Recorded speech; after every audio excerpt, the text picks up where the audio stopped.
Selamat datang kembali di channel kita, tempat di mana kisah cinta, rindu, dan kenangan berlabuh di setiap kata.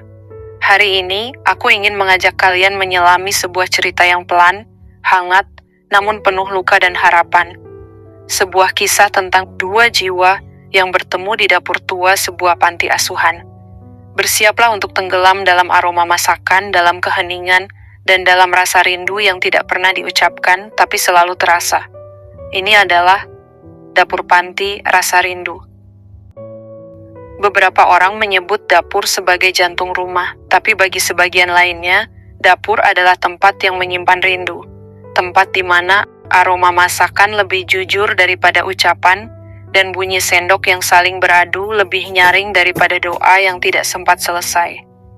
Di dunia yang bergerak cepat, ada tempat-tempat yang dibiarkan diam, seperti dapur tua di sebuah panti asuhan yang dindingnya menghitam oleh asap, lantainya pecah, dan loyang-loyang lamanya menyimpan cerita yang tidak lagi bisa dibersihkan. Dan di sana, dua jiwa bertemu, tidak dalam euforia, bukan dalam pelukan hangat, tapi dalam keheningan yang asing, dalam aroma rempah-rempah yang menua, dalam luka yang belum sempat sembuh. Cerita ini bukan tentang cinta yang sempurna, tapi tentang cinta yang perlahan tumbuh. Dalam kuah yang mendidih pelan, dan seseorang yang diam-diam menambahkan sejumput gula, agar rasa pahit tak terlalu menyiksa. Ada sesuatu tentang tempat ini yang tak bisa dijelaskan. Cara matahari menyusup melalui jendela berdebu. Cara uap dari panci menari di udara yang sepi. Cara anak-anak tertawa di halaman tapi tidak pernah sampai ke dapur. Seolah waktu di dapur itu berjalan sendiri, mengikuti ritme lain. Ritme dua hati yang perlahan saling mengenal. Namanya Lutfi. 21 tahun, mahasiswa tata boga. Terlahir dari keluarga yang patah sejak kecil. Ia lebih pandai memasak daripada bicara, lebih terbiasa dengan dapur daripada ruang kelas, dan magang di panti asuhan Bina Kasih adalah tugas yang tidak ia rencanakan dengan antusiasme. Tapi dari hari pertama ia menginjakan kaki di dapur panti itu, Lutfi tahu, tempat itu akan berbeda. Dapurnya sunyi, tua, dan hangat dalam cara yang asing. Ada bekas api di tembok belakang. Ada cat yang mengelupas di dinding. Dan ada gadis muda duduk di dekat panci besar, memotong bawang tanpa suara. Aroma bawang yang menyengat menusuk hidung, tapi anehnya, membangkitkan rasa nyaman yang asing bagi Lutfi. Gadis itu tidak menyapa, tidak menoleh, tapi ia menyodorkan celemek lusuh pada Lutfi dan berkata, "Iris wortel, tipis, panjang." Begitulah perkenalan mereka dimulai. Namanya Sena. Sena bukan petugas panti, tapi ia bukan anak-anak juga. Umurnya hampir sama dengan Lutfi, mungkin lebih tua setahun. Ia tidak tinggal di dunia luar. Ia memilih menetap di panti, padahal teman-temannya sudah lama pergi. Tak ada yang memaksa, tapi tak ada yang mencegahnya juga. Sena hidup seperti bagian dari dapur itu, menyatu, tak bersuara, tapi sangat hidup. Hari-hari mereka diwarnai bunyi sayur dipotong, air mendidih, dan aroma bumbu yang menyengat, tapi tak ada kata-kata, tak ada basa-basi. Hanya rutinitas yang pelan-pelan menjadi kebersamaan. Dan dalam keheningan itu, Lutfi mulai belajar bahasa baru, bahasa tubuh yang tidak pernah diajarkan dosen. Tatapan Sena, yang menunduk saat rasa sup terlalu asin. Tangan yang berhenti bergerak saat mendengar lagu dari radio tua. Dan senyum yang hanya muncul saat roti mengembang sempurna. Lutfi mulai menunggu momen-momen itu. Menunggu kehadiran Sena, seperti menunggu air mendidih. Pelan, tak pasti tapi selalu layak ditunggu. Di pagi hujan pertama, Lutfi memperhatikan bagaimana Sena memegang pisau. Jari-jarinya lentik, namun kuat, menekan bahan dengan presisi yang membuatnya kagum. Ada aura ketenangan yang aneh di sekelilingnya, seolah dunia luar tidak pernah bisa masuk ke dapur ini. Malam-malam di dapur panti lebih sunyi daripada pagi. Anak-anak sudah tidur. Staf panti juga pulang. Hanya Lutfi dan Sena yang masih berkutat di dapur, membereskan panci, mengelap meja, atau sekadar duduk sambil meminum teh hangat. Suatu malam, hujan turun deras, listrik padam. Dapur hanya diterangi cahaya lilin kecil di atas rak. Lampu lilin menimbulkan bayangan yang menari di dinding, membuat setiap benda di dapur tampak hidup. Sena duduk diam di lantai, menghadap panci gosong, wajahnya kosong, matanya merah. "Aku ingin masak rendang," bisiknya, "tapi aku malah membakar semuanya." Lutfi duduk di sampingnya. Tak bicara.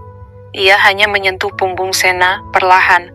Dan saat gadis itu bersandar ke bahunya, ia tahu itu bukan tentang rendang, bukan tentang masakan. Itu tentang kehilangan. "Ayahku selalu buat rendang di ulang tahunku, sekali saja. Tapi setelah dia hilang di laut, aku buat sendiri. Setiap tahun. Dengan harapan, entah bagaimana, dia bisa mencium baunya dari manapun dia berada." Lutfi memeluk Sena. Bukan sebagai laki-laki yang jatuh cinta, tapi sebagai seseorang yang paham bagaimana rasanya memasak untuk orang yang tidak bisa kembali. Sejak malam itu, segalanya menjadi lebih akrab, tapi juga lebih rumit.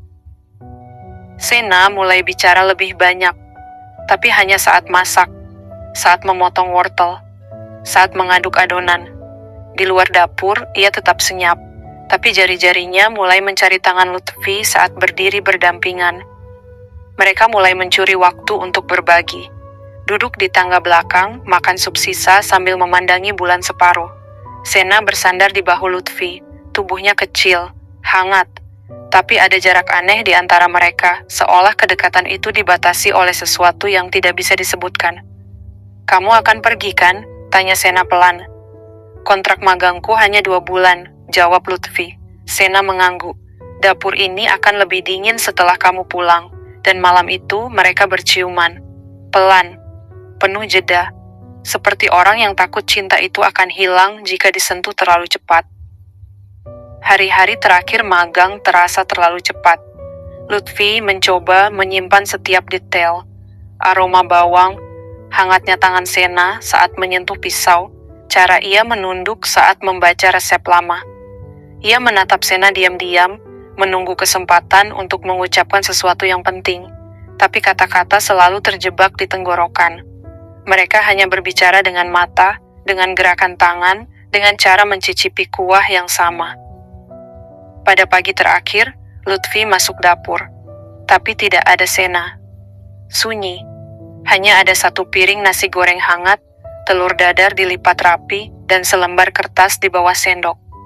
"Aku tidak pandai mengucapkan perpisahan, tapi aku ingin kamu tahu, dapur ini berubah karenamu. Aku berubah. Jika suatu hari kamu mencium bau rendang, dan hatimu terasa berat, bukalah jendela. Mungkin aku sedang berdiri di luar, menunggu."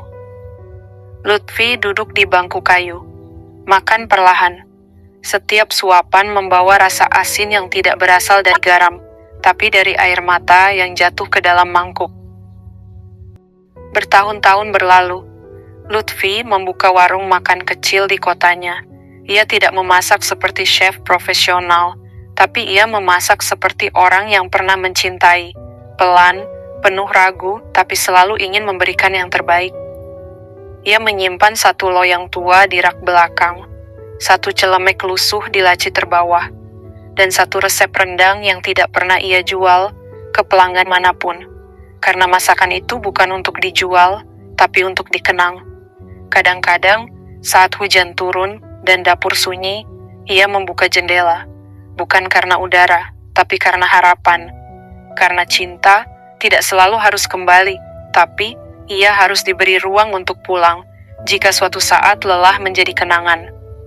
Dan bagi yang menonton, percayalah, beberapa rasa yang tidak sempat diucapkan bisa tetap hidup. Mereka menempel di dinding, di wajan, di aroma sup hangat, dan di hati yang pernah menunggu dengan sabar. Selesai.